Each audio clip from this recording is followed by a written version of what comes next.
Mandombe, écriture africaine. Étudiée à l'Université du Mandombe.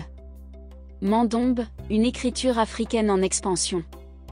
L'écriture peut être définie comme un ensemble de signes conventionnels utilisés pour coder les tons et les sons d'une langue. Jusqu'à 4000 ans avant Jésus-Christ, dans l'ancienne Mésopotamie, l'écriture cunéiforme était créée et élaborée. Les documents les plus anciens trouvés jusqu'à présent datent du 9e siècle avant J.C. Et il est écrit en symbole cunéiforme de la langue akkadienne. Le morceau d'argile écrit a été trouvé à Jérusalem par des archéologues israéliens. En Afrique, les Égyptiens ont développé l'écriture hiéroglyphique à peu près en même temps que les Sumériens. Actuellement, il existe déjà plusieurs écritures, comme la romano-phénicienne ou le gréco-latin, qui permettent la communication entre lusophones, anglophones et francophones. Il existe environ 470 écritures dans le monde, réparties en 6 systèmes: système gréco-latin, système arabe, cyrillique, russe, indien, chinois, hébreu et une petite population en Éthiopie, qui est l'Abyssinie. Les siècles ont passé et l'Afrique a continué à mener son enquête. La haute sagesse africaine va plus loin que ce qu'aucun être humain ne peut imaginer. Créer a toujours été le mot d'ordre. Même s'il faut créer les yeux secs, comme le disait Antonio Agostino Neto. Et c'est en Afrique australe que naîtrait un autre type d'écriture. L'histoire de l'émergence de l'écriture africaine moderne commence à être racontée aujourd'hui. Un mur de briques et une écriture. Quel est le point commun entre ces deux éléments? Logiquement, on voit que le premier sert à couvrir l'hébergement des hommes et pas seulement à cet effet, et le second sert à communiquer. Et il semblerait que les deux n'aient rien en commun. Mais, en 1978, un jeune Africain né à Mbanza-Ngu, en RDC, alors âgé de 21 ans, dont le père était congolais et la mère angolaise, a prouvé que le mur de briques et l'écriture peuvent permettre aux gens de communiquer. À travers une écriture purement africaine avec des variations linguistiques et des caractéristiques bantoues. Il est possible que nous puissions vivre équitablement avec nos langues nationales et nos écritures. Pourquoi les nations européennes vivent de leurs écrits et de leurs langues, et pourquoi pas nous? Nous aussi pouvons vivre selon nos langues et nos écritures. Cette écriture étudiée pendant 17 ans par David Uabladio est le Mandombe, écriture négro-africaine.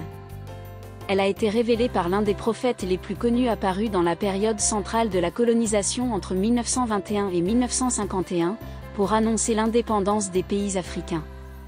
Son nom est Simaokin Bangu. Tout cela s'est passé 27 ans après sa mort. Uabladio Payi, le fondateur du système Mandombe, confirme qu'il a reçu la visite de l'esprit du prophète Simaokin Bangu qui lui a confié une mission pour la race noire. La mission était de créer une écriture authentiquement africaine qui permettrait la décolonisation de nos langues nationales de l'orthographe étrangère et rendrait les Noirs linguistiquement indépendants. Bitombokel Legom était professeur et chercheur. Il était personnellement aux côtés du créateur du système Mandombe. Le professeur Bitombokel Legom a déclaré: « Le docteur David Uabladio était un maître pour moi. Il m'a enseigné à la faculté de théologie de l'université Simonkin Bangu, où il a donné des cours de Mandombe aux premiers étudiants de la faculté de théologie. Et j'étais tellement passionné par le Mandombe que j'ai accepté de me spécialiser dans le Mandombe, dans le domaine de l'herméneutique africaine. En raison de l'affinité que j'avais avec le docteur Uabladio, il m'a confié la responsabilité de systématiser le Mandombe. Dans ce travail de systématisation, l'université m'a mis à la disposition du docteur Uabladio pour poursuivre mes recherches et réaliser plus tard ma soutenance sur le Mandombe. Et ce travail de systématisation m'a amené à mener une enquête approfondie sur le Mandombe. Et j'ai réussi à atteindre le niveau de systématisation et à retrouver les critères épistémologiques du Mandombe qui m'ont amené à présenter le Mandombe dans les universités comme un savoir scientifique. Parce qu'il existe des critères pour définir la connaissance comme connaissance scientifique, a souligné Bitombokel Legom Lingani.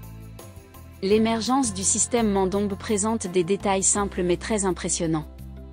On peut ainsi remarquer que tout mur de briques conventionnel qui n'est pas enduit est caractérisé par des lignes horizontales et verticales, et si l'on regarde les détails on peut déchiffrer deux éléments qui ressemblent aux chiffres 5 et 2.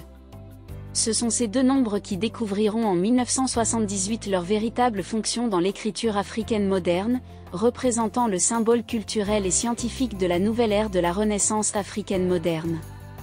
Uabladio était catholique et chaque fois qu'il recevait la visite en rêve du défunt prophète Simao Kimbangu, il le disait à ses parents qui affirmaient catégoriquement que le jeune homme était allé chercher des fétiches. Mais malgré toutes ces accusations, rien ne l'a fait abandonner. Le résultat aujourd'hui parle de lui-même. Mandombe est une expression kikongo qui signifie « ce qui appartient aux Noirs ». Le professeur Bitombokel Legom a ajouté « Nous avons systématisé et donné une nouvelle orientation à la présentation définitionnelle du mandombe. C'est ainsi que nous présentons le mandombe dans sa définition étiologique, le mandombe comme moyen de communication et le mandombe comme savoir scientifique. Par conséquent, nous présentons le mandombe comme un nouvel outil épistémologique africain pouvant aider les universités à contextualiser toutes les connaissances déjà existantes dans une nouvelle réalité qu'est le mandombe. C'est le travail que nous faisons, conclut Bitombokel. Comment fonctionne le système ? Quel est l'alphabet et la numérotation de l'écriture mandombe ? Les hommes peuvent-ils communiquer dans n'importe quelle langue ? La réponse est oui. Constituant ainsi le dénominateur commun à toutes les langues africaines et un instrument scientifiquement rigoureux pour la construction de la pensée écrite des peuples africains et également des autres peuples. En fait, le mandombe est l'une des écritures africaines les plus étudiées et connues d'Afrique centrale, utilisée pour transcrire plusieurs langues bantoues, comme le Swahili, le Tiluba et le Kikongo. Le mandombe se distingue par ses particularités, il possède des éléments structurels appelés mvuala. Les mvuala ne sont pas des personnages en soi. Au contraire, ce sont des réceptacles d'imagination et de créativité. À l'écrit, ils représentent les tons et les sons d'une langue. En mécanique, ça pourrait être le vilebrequin, en architecture, ils peuvent représenter un pilier, une façade ou la structure murale elle-même. Dans la construction civile, la brique par exemple. Mandombe est un système écrit en 4 positions appelées Nkenj, Nkandu, Enesona et Konzo. L'écriture peut se faire dans 4 directions connues, gauche-droite, droite-gauche du haut jusqu'en bas vers le haut. La réalité du mur de briques affirme que les lignes horizontales et verticales formées par le chevauchement des briques sont une combinaison de 2 éléments géométriques rappelant les figures 5 et 2. C'est cette révélation que Papa Simon Kimbangu a faite à Papa Uabladio. À partir de 5 et 2, on peut reconstruire le mur de blocs en combinant 5 et 2, 5 et 2. À partir de ces 2 éléments, qu'il appela Pakindingu et Pelekete, il conçut les éléments simples. Et les éléments composés qui sont les éléments simples auxquels on ajoute le 6e côté. Et puis on passe aux éléments complexes qui sont pratiquement l'union du simple et du composé. Et, à partir de cette structure, on peut codifier toutes les sciences qui existent déjà et celles qui n'existent pas encore. David Uabladio Payi, inventeur du mandombe, s'est rendu compte que Pakindingu et Pelekete peuvent s'écrire de haut en bas ou de bas en haut. Du côté des Pakindingu, il a appelé famille. Comme nous avons Pakindingu et Pelekete, il a cité 2 familles, la famille Pakindingu et la famille Pelekete. À côté de Pakindingu, vous pouvez écrire Pakindingu de haut en bas ou de bas en haut. Vous pouvez également écrire Pelekete de haut en bas ou de bas en haut. Ainsi, pour différencier ces 4 éléments apparus dont les originaux sont ces 2-là, Papa Uabladio a mis le Singini. Singini est le point de départ de l'écriture de tout mvuala. Pour ce qui commence de haut en bas, un Singini vers le haut.